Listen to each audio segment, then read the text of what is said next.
Invite. Are you ready on your... Yeah, ready. Invite Tom Joe. Invite Tom Joe. Oh, no. I don't know. You've invited him. He's playing a game. Right. Are we actually live? Yep. Right, and I've got everybody here. A bit of a technical issue there, and just as we were about to start, the lights went off. So hopefully, and you can see this. But good evening, everyone. Welcome. I'm Isaac from HDUB. Super excited to bring it here live from Lama, even though somebody forgot to put money in the meter. For those of you that don't know, so Lama is a massive practice show. You can kick as many ties as you can get around in 2 days. But we're here to, with the Agri-Leader Circle, talking about and how we can bridge the gap between farm and fork. HDUB has just relaunched the We Eat Balance campaign on Boxing Day, live on TV adverts, on demand adverts, YouTube, in store, in newspapers, so everywhere. And the last time we did it, we had a really good uptakes, and between 5 and 8% intention uplift from consumers on questions like, and is it naturally produced? Is it sustainably produced? So a really good campaign, and we're very excited to talk about that. And with everybody here tonight, look at how we can build that trust, how we can increase that connection with the consumer. So without any further ado, let's introduce everybody. Rebecca, let's start with you. Hi everyone, I'm Rebecca, a mixed farmer from North Yorkshire. Hello, I am Thomas Pemberton, dairy, beef and sheep, North England. I'm Amy Jackson. I'm in agricultural PR, communications, and I've also done some research about what the public think about farming. So I'm Isaac, working for HDUB in the Agri-Leader team. I'm Charlotte. I'm a beef and sheep farmer from Cumbria. I'm Charlie, I'm a beef, sheep and arable farmer from about half a mile that way, so yeah, between Birmingham and Coventry. So I'm Joe Seals. I'm a beef and arable farmer from South Yorkshire. Go on. Sure. Yorkshire, For a bit of extra jeopardy, we've got Flavio Nabarro that's due to join us any minute, so he'll come and sit on the chair over there. Who knows better on what time? Yeah, what have we got? And maybe he switched the lights on. Right, so let's talk a bit about the We Eat Balance campaign. Charlie, Tom, you've both been involved with it. So what were your thoughts on it, and what's your, why did you get involved? Yeah, so the We Eat Balance campaign, obviously pushing it. I think the big thing for us, what the HDUB did, and that's the first thing I ever did with HDUB, interesting enough. Good thing about it, it was obviously, we did a little bit of promotion for it, but when I saw it, it was with people outside of farming. I think that's the important thing. The HDUB, what the money gets spent on, what the levy money gets spent on, is people outside of farming, because they aren't in it. I'm preaching to the choir to a degree. Yeah. There was the doctor, what was his name again? Sorry. Dr. Ranch. Dr. Ranch, yeah, he did an amazing post on his social medias, got a huge traction, I think 300,000 views, and I think that's where the money is good spent. Obviously, me pushing it, we eat balanced diet. It's not all about eating meat, it's not all about eating veg, it's about eating everything. So it worked really well for me, and I really liked it. Charlie? Yeah, same. So kind of different to Tom, I worked with HDUB on a campaign before, had a really good experience of it. It'd been received really well, so I was really confident going into it that it was going to be done well. But again, I think it's really important to kind of change that that stereotype and that face of farming, and yeah, getting that out to the people that we are feeding, rather than, like you say, preaching to the choir. Everyone we're speaking to on socials here, a lot of them are people that are actively interested in what we do already. They agree with what we're saying. So it's getting out and changing the narrative in that wider audience. And let's be honest, if a doctor's telling you that a balanced diet is the way to go, and he's got a profile on other platforms as well, he's not just a random doctor, he's on mainstream TV, the public trust him. Yeah. And actually, the public do trust the farmers, but we need that extra bit of help from somebody else who has that extra credibility. Yeah, 100%.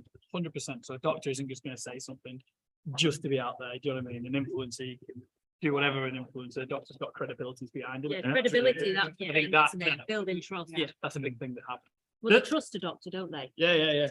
This one is specifically around B12 and how good that is, and how that is, a very big part of meat and dairy diets. The previous one were on irons, and again, so that's something that is really in a balanced diet, and the only way you can really get that.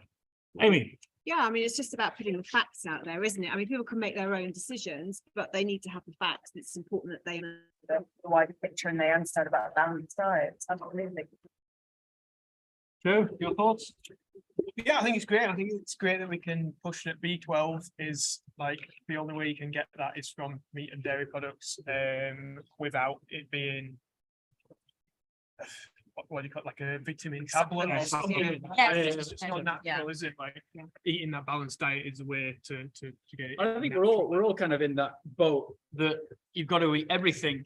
I keep pointing to, you've got to eat your veggies, you've got to eat your meat. We're not smashing, you've got to just eat meat. Yeah. You've got to just eat veggies. It's all about a balance. It's like, Well, yeah, like when everything I'm as a feeding whole. people, like I feed them a bit of this and a bit of that, and we mix it all together and make it balanced. Yeah. Like, But I think also with the nutrient thing, I think it's really misunderstood and misinformation, because a lot of times either it's supplementary or it will be kind of advertised, oh, it's contained in this vegetable or that plant-based food, but it's not absorbable. So somebody is thinking, oh, I'm getting it from my plant-based food, but they're not getting it in the same way and in the right way. So I really worry about misinformation. I think probably on social media, we see it all the time, and we're worried about saying the wrong thing, but we want to combat it as well. And I guess that's the reason why a lot of us are here today and take the time to do videos and post on social media, because we want people to have the facts and then they can decide.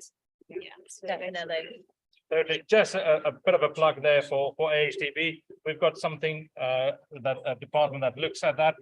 If you see something that's truly false, or something you suspect is false, check@hdb.org.uk, send that in and we'll investigate it. Amy, you've just done your PhD, congratulations. What, specifically looking at consumer perceptions, what were some of the findings you got from that? Well, one of the big things that struck me is, I mean, we've been talking about consumers, and consumers are people who consume our products. But actually, what's really important is the public, is everybody, our citizens, because they also drink water, breathe air, they live next to farms, and actually we probably need to expand it a bit and think more widely about the public, because the people who don't eat meat and dairy are also audiences. They can also be concerned about what we do. So the first thing was, let's sort of think more broadly about citizens and public and not just about consumers. Yeah. Also, I think the public have got skin in the game here. We think that farmers are the experts, and they are, but then we think that people don't understand farming, and maybe because they don't have the technical knowledge, they maybe shouldn't comment. But actually, people do care a lot because they breathe the air, drink the water, but also they care about the animals. They really do care about animals, and they want to see that farmers care as well. And that's really important. And that's actually thinking about Tom's videos in particular. I was just looking at one of them the other day, and he's put a cow brush up, and he's so excited about this cow brush, and looking at the comments underneath. So was the cows. Yeah. No, he was more excited. It is because, like, as a livestock farmer, which Yeah. I am, obviously, like, you want the best for your animals. Yeah. And yes, I've known from the day dot, you've done pet lambs and we fed them lambs. We know where our meat Yeah. comes from, we know where our food comes from. To make sure that those animals have the best possibility in life. Yeah. And then when we do eat them, it's all natural. And that was the exciting thing, that these cows could enjoy themselves a little bit more Yeah. on the farm. It was making me happy because I know they'd be happy, and it all works. But you know what was great is you look at the comments under the video, and people say, I love this guy because he's so happy that his cows are happy. Yeah. That's what people want Yeah, to know. yeah, yeah, They want to definitely. know you care about, but we, when we care about our cows and they are happy, Tom will see an increase in his milk. Yeah. Like, we're doing this, we love making cows happy, and it's good for business. Profitable as well, It's like, isn't it? Yeah. But that's the big thing, is what I found is people want to know you care. And they also want to know you care about the things they care about, that you're relatable, that you share their I values. don't see anything we do as anything profound, we're not really going out and fighting for it, but we're doing the daily jobs and showing them in a really positive light. And I think that builds more trust than, one massive big rush. I think it just is, just chipping away at those little tiny, misconceptions that people have got. And I think that makes a big difference, because it just is honest farming, isn't it? Like, you have put a cow brush up, and you were going to do it regardless of whether you videoed it. That's the thing. I think you've touched on something there of honest farming, Yeah. because that happens. It's amazing. And I think the important thing to do is not just show the rosy side of it. We could Yeah, all just show the rosy side. Yeah. We all do it, and everyone's got their own platforms and their own right here. like we've done a cow doing the split before, because that happened. It's not all rosy. There are good with the bad.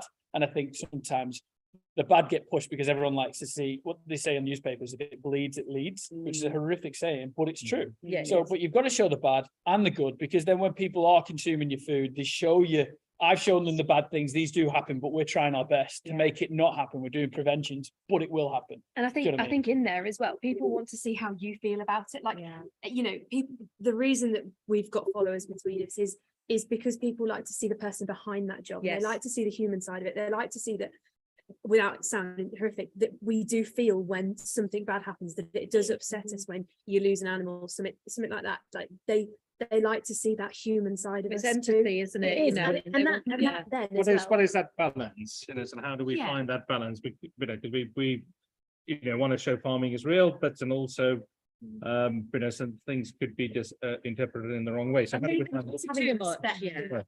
that respect Yeah, aspect of it. Right, I've actually got a question for Charlotte on this, because obviously Charlotte wasn't from a farming background. No, And I'm interested to know your perceptions on the realities. So the realities which we now see day to day, Yep. did you know they existed? Were you shocked by them? How do you feel about it?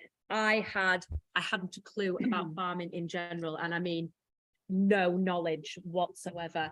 How I've stumbled on my dream path in life. Honestly, the odds are against anybody to get into farming, and how I've managed to do it, it's just been a stroke of luck that I enjoy it and I love it. I didn't have a clue about anything, and luckily I have Roy's very supportive, but he's also, like those of you who have met him, he's quite hard. And he said, go out and you learn, go and make your own mistakes. And it's one of my first jobs was go and mother that calf on. Now, for someone who's come from a non-farming background to be faced with an animal of that size, and then a kicking animal of that size, not just, you know, it didn't want that calf, and that was my job to put it on. So I learned the hard way, I think, from the bottom up, and it gave me an overall respect, which has pushed me to share the story more, because I understand why people are so concerned, because I would be as well. And I mean, my friends from Preston, like I have a friend who's a teacher, and she genuinely texted me one day and said, can cows walk up steps? It was a conversation in the staff room. And although it's silly, it shows the lack of knowledge that people do have on basic things. And that's why I think we're doing such a good job between us. I think that cow and calf example is really, really good, because it's showing that you could have just left it. You could have said, well, that calf's never going to make it with that mother, and ignored it. But it shows that human element, that you still have an instinct to look after that animal, and that is there, whether you're from a farm or not. Oh, when things go wrong, honestly, it genuine, like you all will know it really, and you can't like, we had a bull that it terribly had an abscess in its, not to go too much detail, it was very poorly anyway. I know, yeah, sorry. It had an abscess somewhere, it shouldn't have had an abscess anyway, and it ended up being put down. And I took a video at the time of me sat at the kitchen table in tears, and I was, oh my, I can't even tell, I was heartbroken, but I didn't post it, because I think sometimes there is a step too far.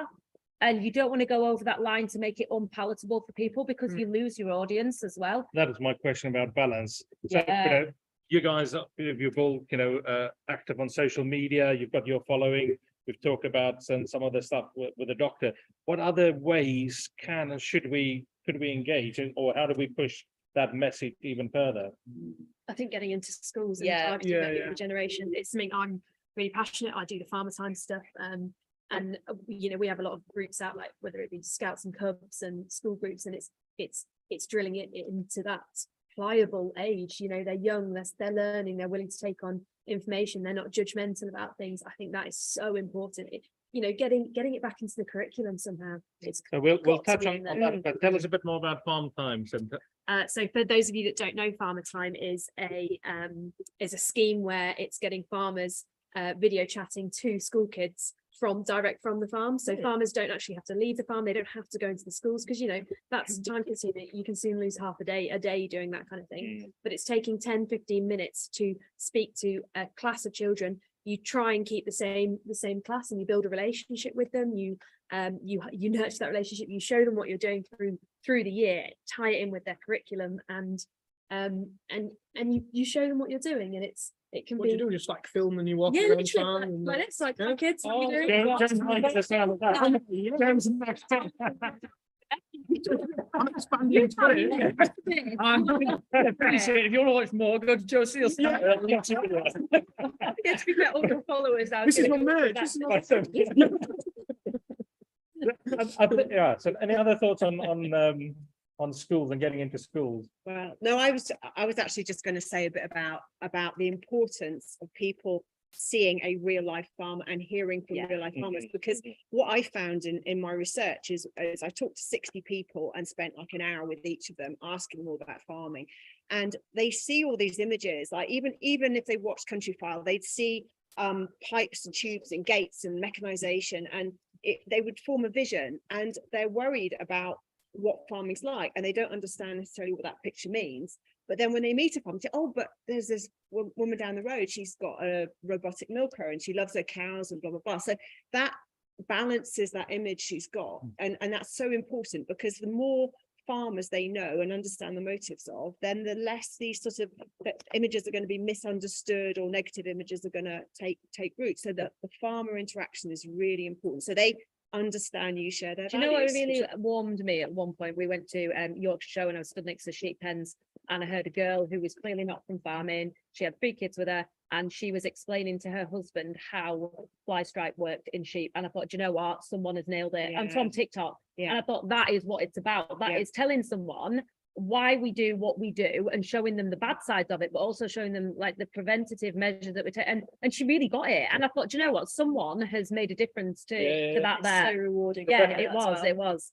I was going to ask if there are farmers watching who might be thinking, I want to be more approachable to the public, or easy for the public to understand. What would be your one kind of tip in making it? Is it not using technical terms? Is it doing it on video? What's the way, or a key? I mean, there can't be one key, but what's the key?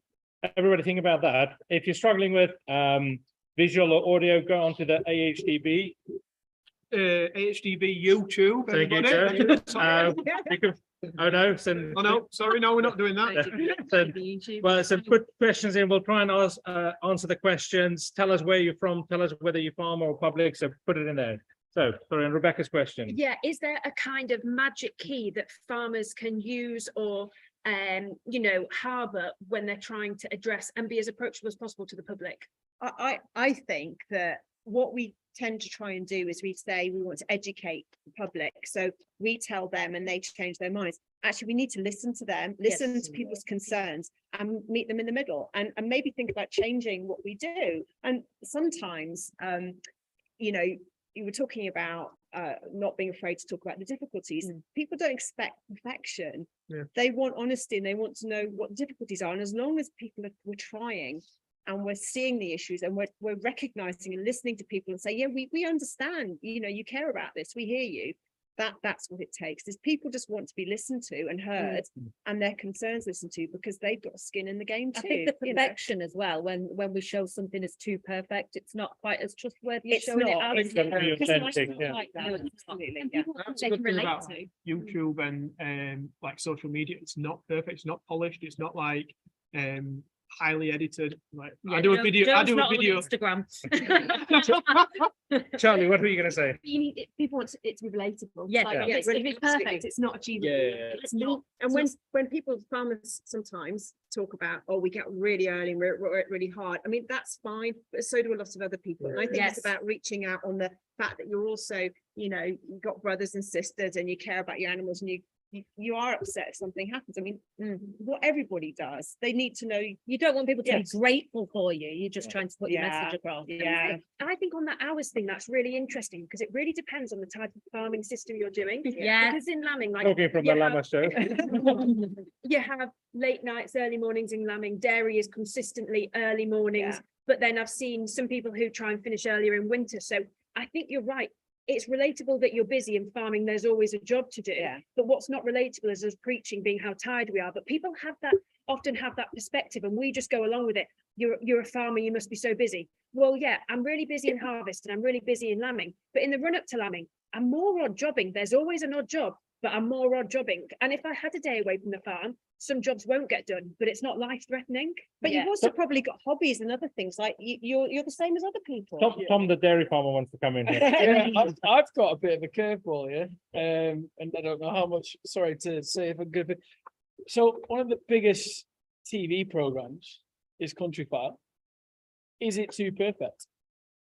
In my opinions, I know it's a massive curveball, and farming, we talk about it. I get comments of people outside of ag, and I'm sorry to bring it up, like on this, but I think I'm just bringing up what everyone's saying, is that it's for too long. We used to watch it at uni 10 years ago, Country File Sunday. Now, no one watches it because it's too perfect. It's not right in the farming. And I think that could have ruined it for farmers, because now they're portrayed to have this perfect thing. Everything's bedded up with 2 foot of straw. Do you know what I mean? Everybody's making artisan cheese. and stuff like that. So then when you get a farmer like myself, who's not making artisan cheese, I'm not like selling out of a farm shop and things like that, then people are like, well, he must be that other type of farmer then that's like in the media, in I want to say it like there's a lot of bad images portrayed by the other side of the media, so he must be that type. Yeah, I'm sorry. I think media has moved on. And what were 10 years, what were accepted 10 years or put forward 10 years now is very different with social media. You can't, what was 10 years ago, what they put up, and this is why we're chatting here, to talk about this discussion, 10 years ago, and they probably got a little bit softer, and now it's got so soft that you can't put anything up, apart from my social media. I can put what I want because I'm controlling. That they had a massive handful, they had a massive like wedge of people they could see, and they've not helped us at all. So I'm sorry to dig them in here, But but I think They do, however, put farming into the living rooms of Yeah, that is a good thing. people 7 million every people. Sunday. They're not necessarily maybe in the context that we want it putting in, but they do reach a wider audience that we could never I do. get that exactly. You kind of said it, But I but then think you've it's put like 6 million into it of a perfect farm. Yeah, But you're you right, wouldn't yeah. get 6 million watching it if it was more if it was more gritty. They want the glossy magazine. Yeah, I've got a version. comment And to they say, wouldn't different, yeah, different horses for Yeah, different yeah. courses. like free range organic So I think is what Country File's so I for, think that's you've what my got to comment's saying. bank Yeah. that at least 6 million people are getting Something. something. Charlie, But they're getting the right thing. It's a good It's- start, but is it the best we can do? If they're No. getting the wrong thing, 6 million people getting the wrong thing or something, it's not helping, it's hindering. And does it set us up to fail? Yes, that's when the real, I say the real truth of farming makes it sound cynical and negative, but when the real truth of things going wrong happens, can people digest it? isn't Can it they a deal fact with that, it? that, you know, the farming or the image of farming is this bubble over here? What we don't want is to burst the bubble, but it's kind of moving that over, and Country File and what we're doing here has got a role in that. There's different horses for different courses. What we're doing here is not everybody's cup of tea, trust me. So what about, when you have Country File and it's featuring something, what about you doing something and saying, this was on Country File, but actually I just want to pick I this a did bit do more. that. Yeah. I did So do that. from your research, is it like, do you think that people see farmers as this Country File, like? Yeah, loads of, I as I said, interviewed 60 people, and because I spent so much time talking to them, I really got a feel of where they get their visions of farming from, and loads of people watch Country File. There's And not even, So there's is it- not even is it- that much farming on there anymore. It's I just know, countryside. but Right. they love it. Let's move on from Country File. The BBC and the phone. That's my last little comment on it. I'm so sorry. I know. So if I get a great video, gets 100,000 views, Country File gets 6 million. I disagree with what they say. I get 100,000 views on it, and that's what does it work out at? What, 2%? I'm talking to Life's not 2%. perfect. I know, That's but what we that's can one do. thing. So Yeah. I'm sorry. I'm So No. Country File is there to do a job, but there's other things. So I've got a comment here sent from Charlie's Instagram. Why isn't farming in the national curriculum? So we go to schools to learn, but no one learns about foods and where it comes from. So we touched on that a bit earlier. Yeah, but I mean, this is something I feel so strongly about. Like, why isn't it taught? I remember when I was at school, so I'm 27 now, but I remember doing geography at GCSE, and there was like a little corner of a page of a textbook, and that was on food and farming. Like, food sustains us. Why is that so? Like, why is there nothing being taught about that? Even like food tech.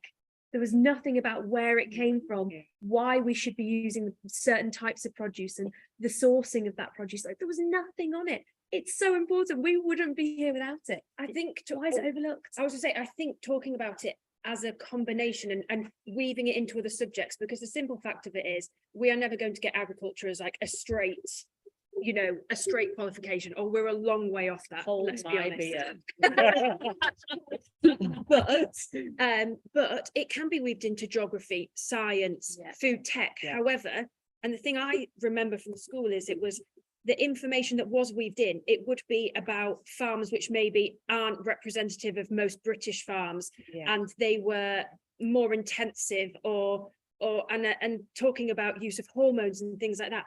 Well, if you're buying meat with hormones in, it certainly isn't from this country, and something's gone wrong. Just to give AHDB a big plug here, so we work with the British Nutrition Foundation on something called Food Effect of Life, where we go and teach the teachers. So we've got some workshops through all January through to March in London and Edinburgh, 150, 120 teachers at a time coming in and giving them resources that exactly fits into the curriculum, so they can just take it off the shelf and put it in front of the class and make it easier for them. And then they can use that all their career. Exactly, Right, and just it's getting that bias we talked before it started this, and changing some of that bias. So if you want to get involved with that, look at the AHDB Education Resources Order Form, and you can get involved with that, and and talk to you if you're a school governor, so make sure some of the teachers go on to that. And there was something on there as well that if you're having school visits out as well, you can use that Yes, as well. totally, That's totally. something- Yeah. Well, the good something thing as we- well is if it's the British Nutrition Foundation, it's going to be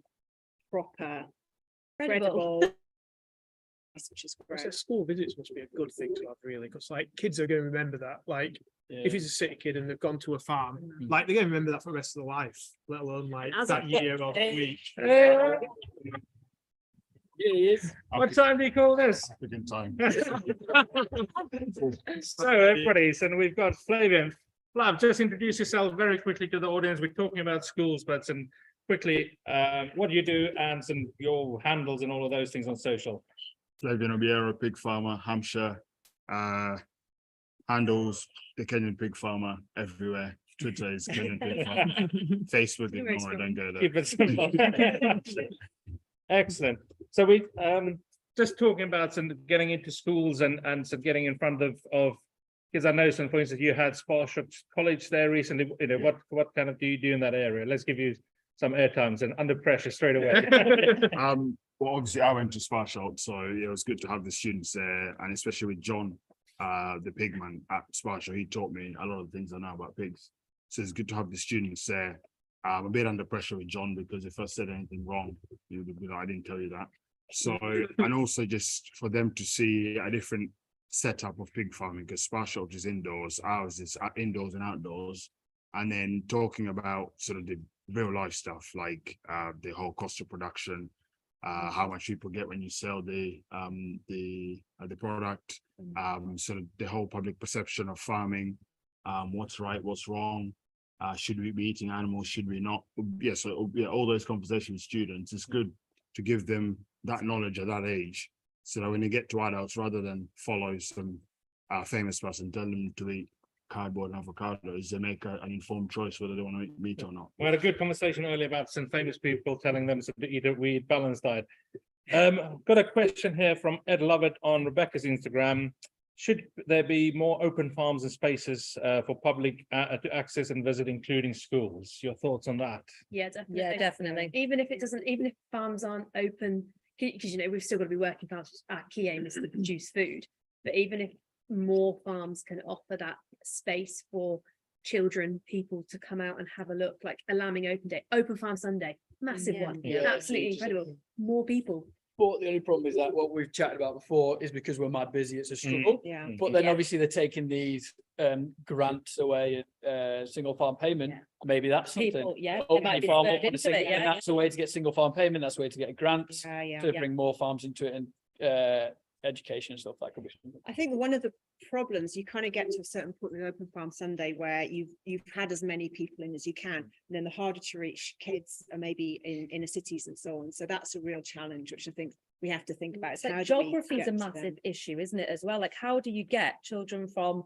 Yeah. in the middle of a city to rural Cumbria Yeah. to see a farm? It's sometimes just Yeah. not practical. Yeah. Even the distance down the motorway is too much when, Could- you know, well, Joe And is that's- in the middle of a city, so there you go. Your farm is- What Charlie was doing before, when Yeah. you did it all from your phone, weren't you? Yeah. You know, It's- technology is it's- amazing. We live separate in it down. 21st century. The That's questions amazing. they come out with as well. Mm. And they're so resilient as well, these kids. Like, you think, I remember the first time I did it and it was like, I was like, oh God, like, what can you talk about? And the questions they come out, like, they're tough.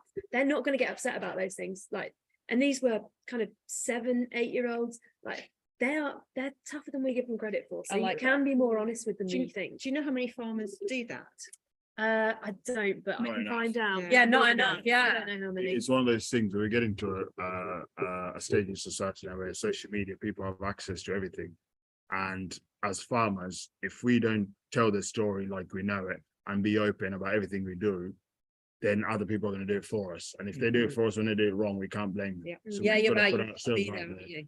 Your Toms and all the people here, and we have to put ourselves out there. It's tedious, you all know that. It's tedious. Like Yeah. you're bedding up, like, oh, let me film myself bedding up. It's such a dream job. Yeah, people are doing it, so we need to show them. Because I think if we've got the public on board, supermarkets will listen to the public, Yeah. politicians will listen to the public. So we just need to have them on our side. We said before, like, just the daily grind, showing Yeah. people just chipping away that little bit, you know, this is bedding up. Literally, This is a I cow do a growing. video every day and I'm strawing up every morning. But it's like, look, this is what we're doing every single It's day. the truth, isn't I'm it? You looking- can't argue with the truth. If somebody wants to say, oh, you know, farmers don't look after the animals, it's like, well, just watch my video every day. Like, I'm bedding them up, I'm feeding them up, we're injecting them, worming them, like it's all on there. Like, Rebecca? check it out. I was going to say, I think I was probably a bit naive about, obviously it's so easy, we step out and we're on a farm. So I was definitely naive to how difficult it is for people not from farms to get to a farm. But I went to a city farm in London, Surrey Docks Farm, and I kind of walked into it. And if I'm honest, I was a bit cynical thinking, well, it's going to be a hobby farm, a couple of pigs here, a couple of sheep there. But then when you get there, you realise that children don't necessarily need to see the fact that you're lambing 350 sheep or you're milking 300 cows. What they need to see is the fact that that animal, and this was a really good one because the animals did go off for meat at some point. So what they saw was not the fact that, oh yeah, I've got more sheep than you have. What they saw was animals being grown and reared for food production and being looked after in a certain way. So I think maybe we as farmers have very high expectations of what we want to show the public, which aren't feasible. So a city farm, as I said, I was cynical, was actually, it was in the middle of London. You got off the bus and I smelt mucking. But that is a talking point in itself for these children. It's I think, creating that- spaces, it's isn't such it? a, for people it's to such a go. great point. I think we think I think it's an amazing point. We think that because you're milking sheep, because you've got 350 sheep, or you've got, you know, we're behind the biggest combine in the world, probably not. Yeah, okay. anybody wants to But see that. people don't care if it's a 40-foot header or a 20-foot header. If you're outside a farm and they just go, wow, that's massive. You know what I mean? I think that's 100%. We look it into the, We've we've got got to a be good- doing all this. Good comment here on Charlotte's YouTube saying, seeing a perfect field of corn is great, but learning from you guys what farming is really like is so educational. Your town is like me, you know, so, well, that's a job. that That's is a- why, that's literally Yeah. why we all spend the time Yeah, doing. it's nice, comments and like that. do you know what? That isn't unusual for people to say things like that, and it's so nice, and it does make, you know, like Joe said, it's tedious flav, isn't it? It literally is like you go, oh God, I've got a video, you know, me putting cows for a crush, and you could do without it sometimes, but things like that make it worthwhile because you are making even a small difference, but you are making a difference. Yeah, the interaction is just so rewarding. Yeah. Yeah. Got another one here saying I'm a native breed sheep farmer, putting videos on Instagram, doing it in bite-sized snippets, works well. What do people think? So a bit of advice for other people trying to get into it. Yeah. What channels and social and ways of doing that?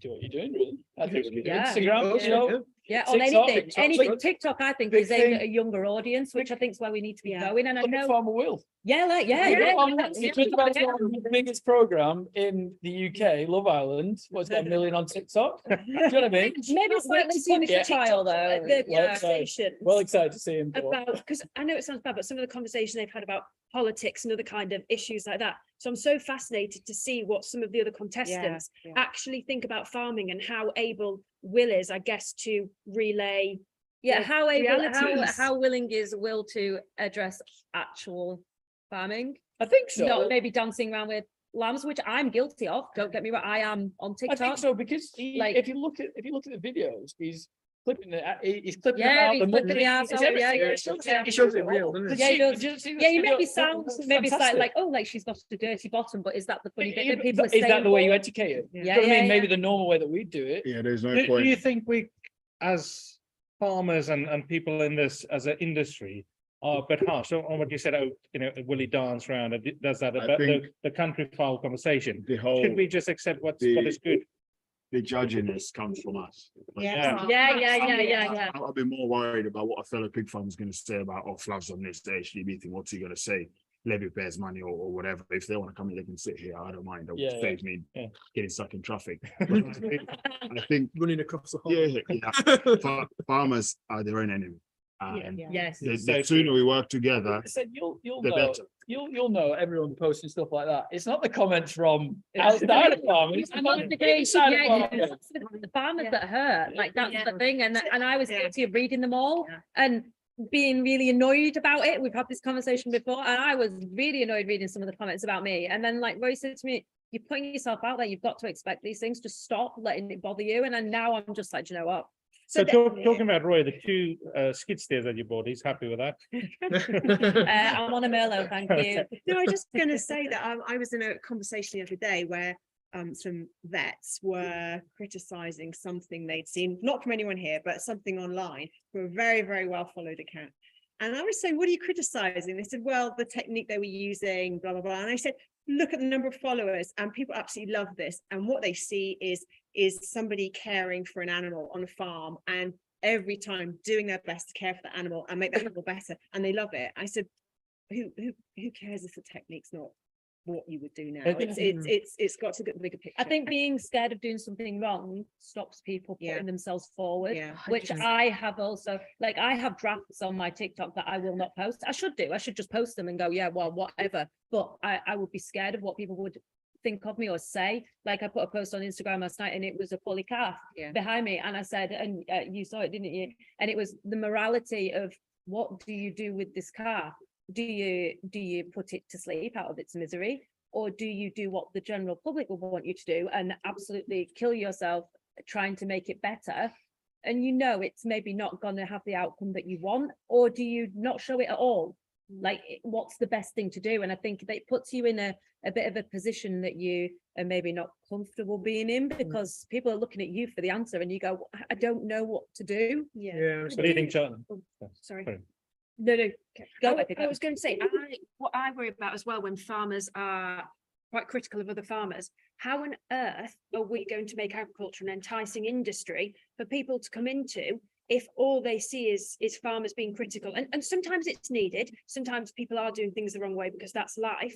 But how on earth can we get people? We're struggling with people to come in, and no wonder when sometimes the comments from farmers are all negative. That's exactly a comment on your Instagram at the moment. How easy is it to get into farm, even on a small level? Was it just kind of going on from what you say? You look at the British Farming Forum. on Oh, Facebook. don't ever want it, ever.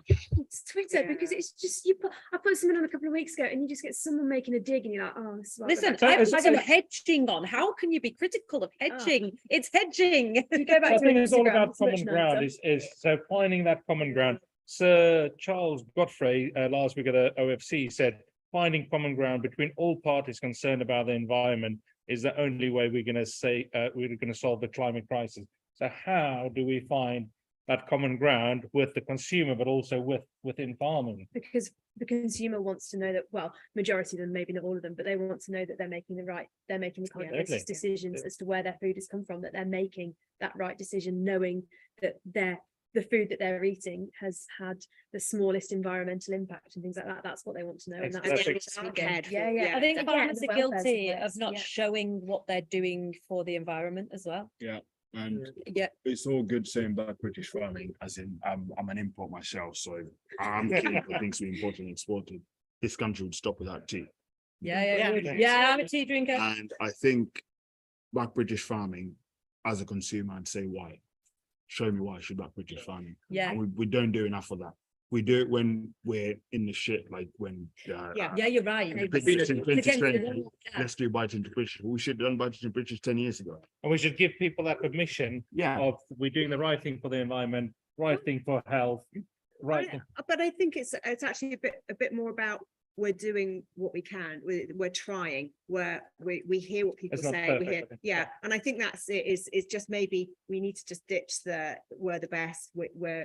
perfect. Yeah, you're right. You're And- so right. And it's all about the constant. We're never going to rest because we always want to be that bit better and Because always it's the try. best according to who. Yes, Like, exactly. like Mm. look at the whole New Zealand, Aussie. I've got friends, Kiwi friends, Aussie friends. I can't sit here and say British pork is the best because what if theirs is better than ours in their setting? But is Or that America trying your or- best? Mm. Yeah. So we're good at what we do. Aussies are good at what they do in their setting. If you're going to have 1 million acres with cows on it, no way you're going to have the same system as here because it's a completely different setup. I think something we always play on, and like we're doing the beef and lamb boxes and that, and something I always play on is that you are supporting me to get better. Yeah. Like you coming to us Good and you showing us your support, Yeah. you know, with your money, or even just like that moral support is helping me, our farm, other farmers. That's helping us improve because we're not perfect, but we're heading in the right direction. I have a think- question on, can AHDB, why can't it support British?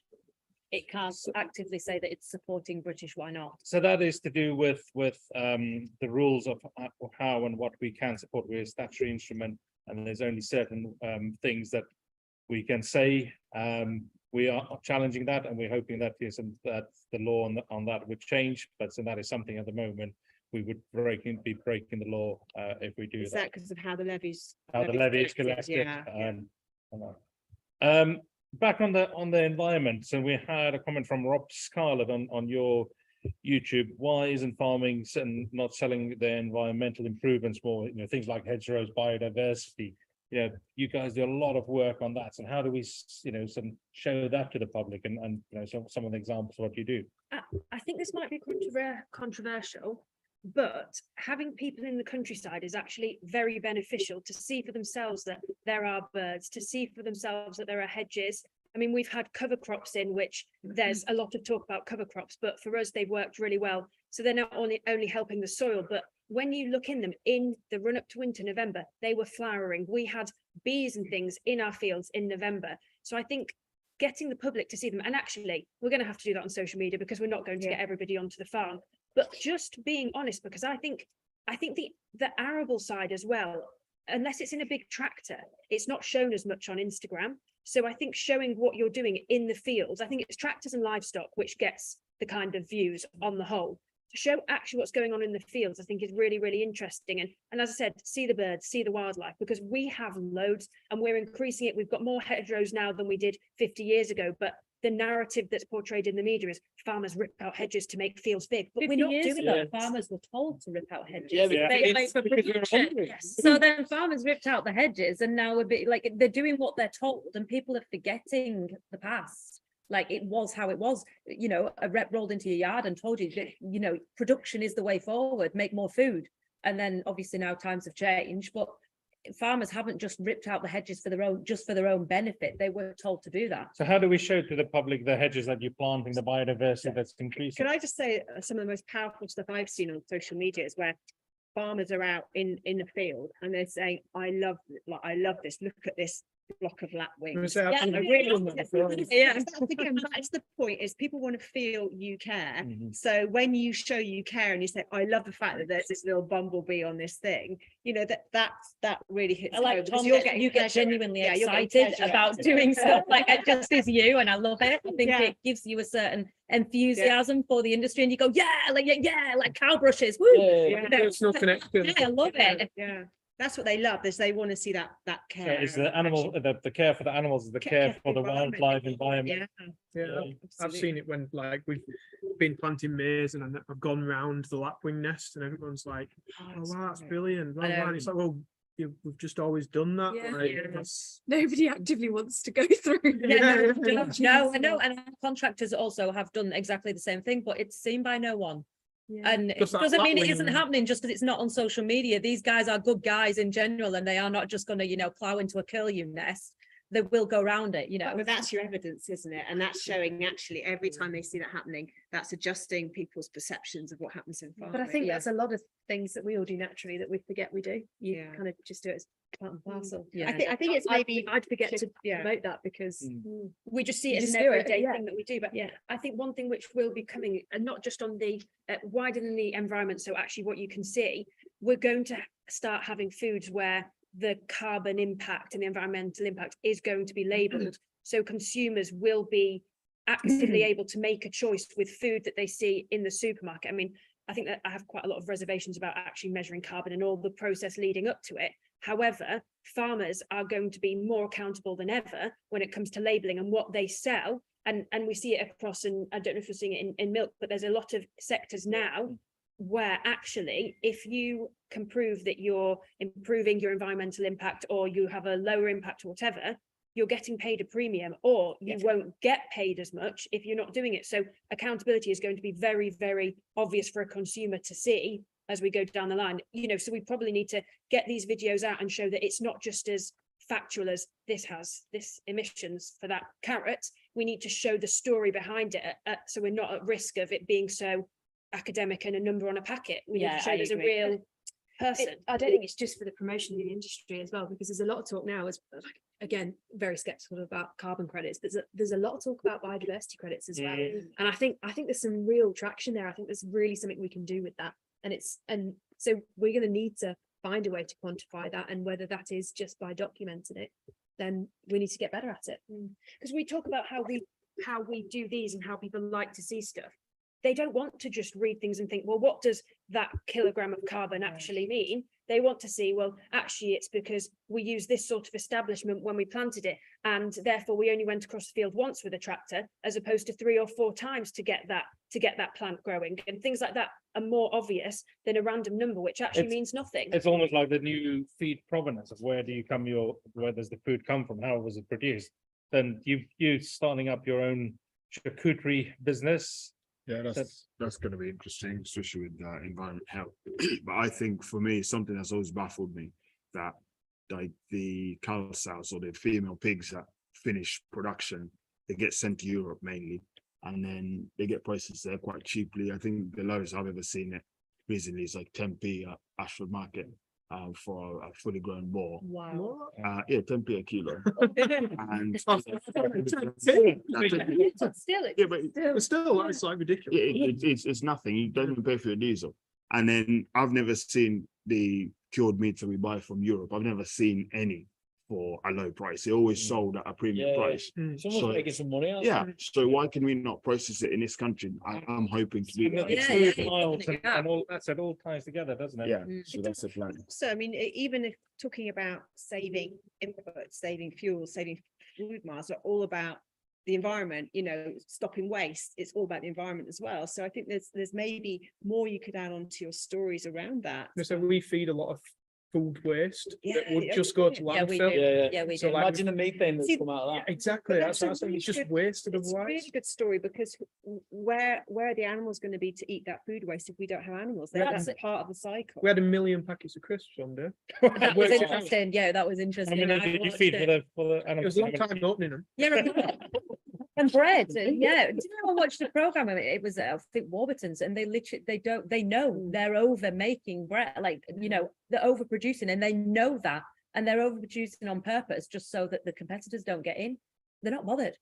Like, is that not where we should be looking? Really? I think it's very easy for us to harp on about food wastage though, and that's just planting the blame elsewhere, and it's Yeah, not you're really in our hands. Yeah. You know, we need to kind of, rather than going down that We could never negative change that, could story. No, we Never. can't, you know. And Joe's Like, cows, It's thank you. positive that Yeah. the livestock industry can use it. At least It's always going to happen. I think we're better off going with that positivity of like, this is why it's Yeah. good, right? Yeah, yeah, okay. Although it's realistic, like people don't want the sad story. No. But we can help people with their food waste by actually showcasing what you can do more with the food that you have left over. Just because it's a leftover and it's finished with that meal, we're probably looking in the sense, because we're at home a lot, because we're farming, we can be a lot more adventurous and have the time to cook leftovers and things. Other people who are working away and then come back late need something instant. Well, actually, there's ways you can use leftovers and use them instantly. but people probably just don't know. So actually, we've got more of a job to do probably on the cooking side, as you know. I think that's definitely. Like Yeah. David puts in there. I always do like pimp my leftovers.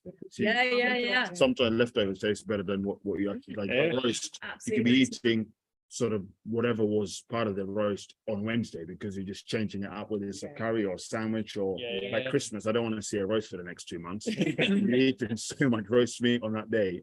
I just wanna Burgers are always better the next day.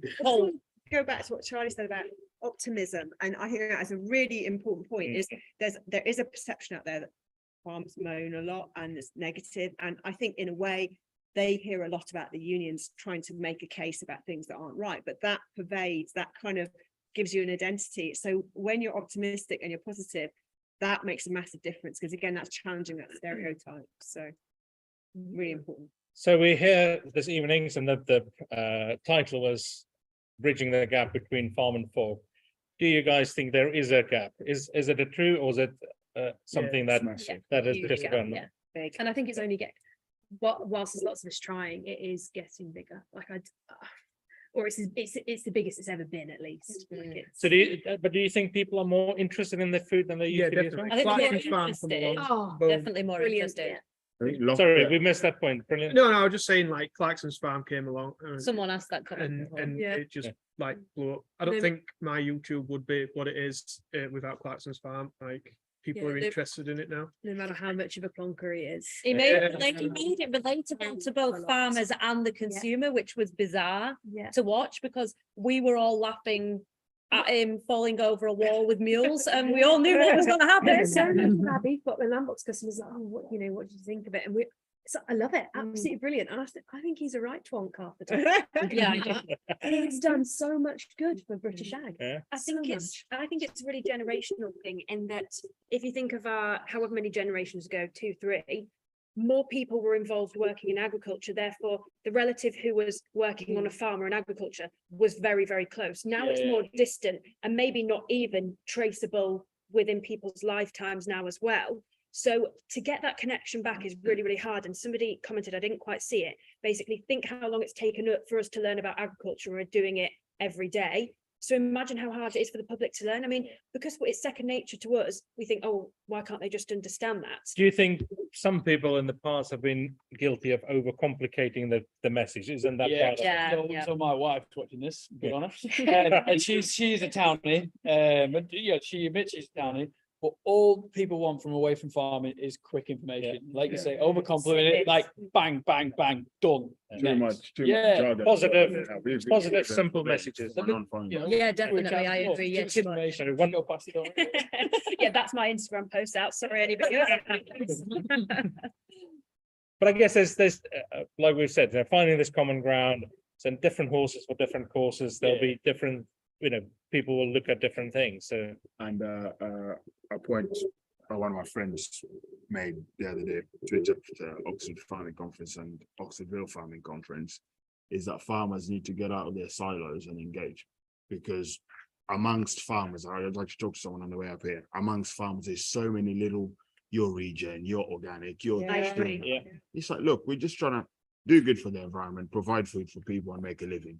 That's all we're doing. I was listening And to a that's a common podcast on ground. the way down, exactly said that. All these siloing, whilst we're wasting time trying to distinguish whether your region or whatever they're going to wear Doc Martens or Air Maxes, go use that energy and make food and educate other people about making food. Yeah, we are. It's as simple as that. It's not that hard. No, and we are very good at playing victim still. So Yes. Yeah. And Let's go.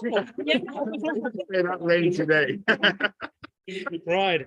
So I'm going to go around quickly. So a quick synopsis of your thoughts on how we close that gap and how we portray it and how do we connect to our consumer better. Right. I'm going to go with Joe first. I think just more people telling their story. Not just us guys, but like just get to your friends. You might have like 100 friends on Facebook. Put a post up about what you're doing tomorrow. Excellent. Charlotte? I think while we're doing nothing, really profound, like I said before, little and often, showing people the daily, and I think that will build trust and just, chip away at them misconceptions that people have. Amy?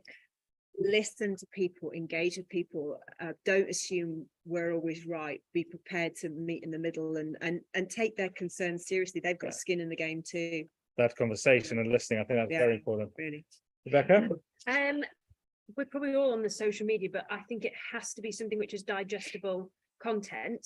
But my main thing would actually be not just schools, but showcasing that agriculture is a career as well. Yeah. And because if we have more people working in it, they can share the story of living it as a job and a life as well. So make it encouraging to work in, show people that ag colleges, etc., ag courses exist, and bring a load of people along with us, get them to do the job for us, you know, and particularly if they're coming from a non-farming background, that will drag even more people as well.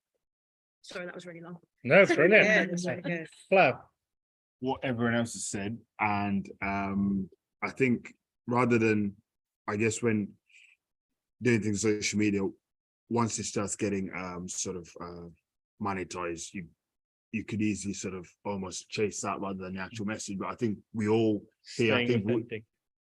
like we all know the core message is trying to get people to do farming, learn about farming, engage with farming, understand farming, and understand that we're doing good for the environment. I think once you know that core message is there, I think someone said to me before, if you post something and you get 50 likes, sometimes you might think, oh, it's only 50. Could you imagine walking down the street and 50 people tell you, you did good today, man? Yeah. That's like a drop in the ocean. So it's just like remembering your original reason for doing it and you're just letting it grow itself. Yeah, I think. Charlie? Obviously, you know how passionate I am about the schools, massively. Going on what Flav said then, though, like encourage other people to do what we're doing, to tell our story, because you know, we're be relatable, like, but the more people out there doing it's it, not the hard better. either. Literally, it's not rocket science to face a camera at you and say, I'm strawing out calves. It really isn't No one anything will be special. good at it. If you're watching this, it's good at the start. No,